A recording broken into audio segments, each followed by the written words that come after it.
Abel Bolanos was a 19-year-old guy who used to study English at Iowa State University in Ames.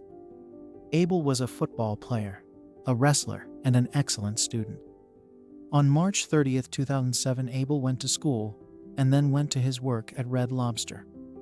At 11 p.m., he left work and went to a party at 12:30 am at 208 South Highland Street in Ames. Abel enjoyed his time and drank a lot of alcohol.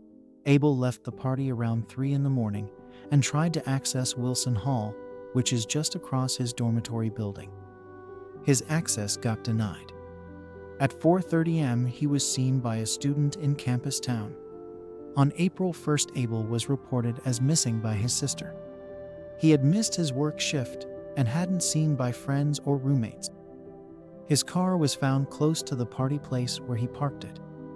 The search continued until April 3rd. They brought tracking dogs with no success. They sent divers to search Lake Laverne. In the afternoon, Abel's body was found floating in the lake. They did an autopsy and said Abel died from accidental drowning. But why would he walk 2,000 feet north of his dormitory to fall into a lake and die? Abel had enough awareness to not drive to his house while under the influence of alcohol.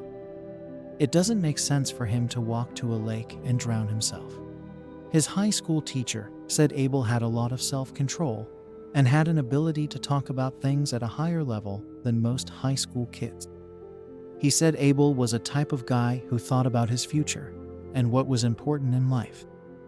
There are a lot of unanswered questions with this disappearance.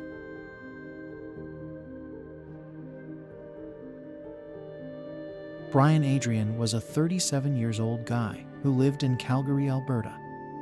He was described as a loner who took regular trips to nature by himself. On February 4, 1991, he went to Ware Creek Provincial Recreation Art to hunt. Brian knew this area very well and had hunted there many times. He had a dog with him at a time, which was a 7-year-old Brittany Spaniel.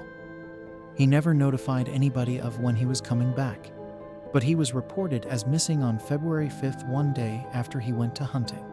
His silver and gray Ford Bronco was seen by a cougar search team.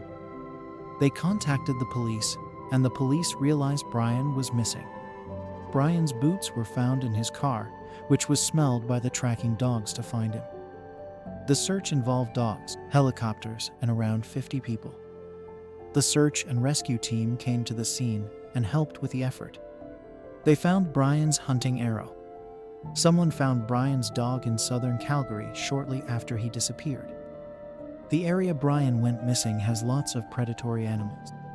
But if he was attacked by an animal, the search and rescue team would find the evidence. Usually dogs would stay beside their owner if they have died or something happened to them. Brian Adrian was never found.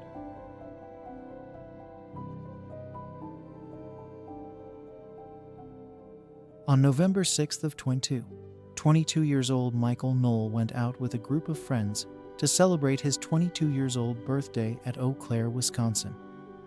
At the time, he was studying at the University of Wisconsin. He was an athlete and loved the outdoors. On the night of his birthday, Michael and friends had their last stop at Nasty Habit Saloon Bar. He left the bar alone at 11:30 p.m. Apparently, he walked into a residence very close to his home by mistake. The old lady who was living at the house told him to leave, and he did. Soon, Michael couldn't be found anywhere, and he was reported as missing. Authorities started their siege. They dragged Chippewa River after dogs alerted them of an area under a bridge. They also searched Half Moon Lake, but nothing was found. On November 25th, almost 3 weeks after Michael went missing, someone saw his dead body in the frozen lake of Half Moon. Apparently, his torso and head were sticking out of the ice. His wallet was found in his pocket with all the contents in it. Remember, this lake was just searched and nothing was found at that time. Authorities were perplexed because this lake is far from Michael's house or the bar he was seen last. Authorities claimed this was not a possibility. It's worth mentioning just few months before this incident, another person went missing and was found dead in the same lake. The decision was made that he accidentally drowned. We will never know what really happened to Michael Knoll. Thanks for watching. Please like and subscribe for more videos.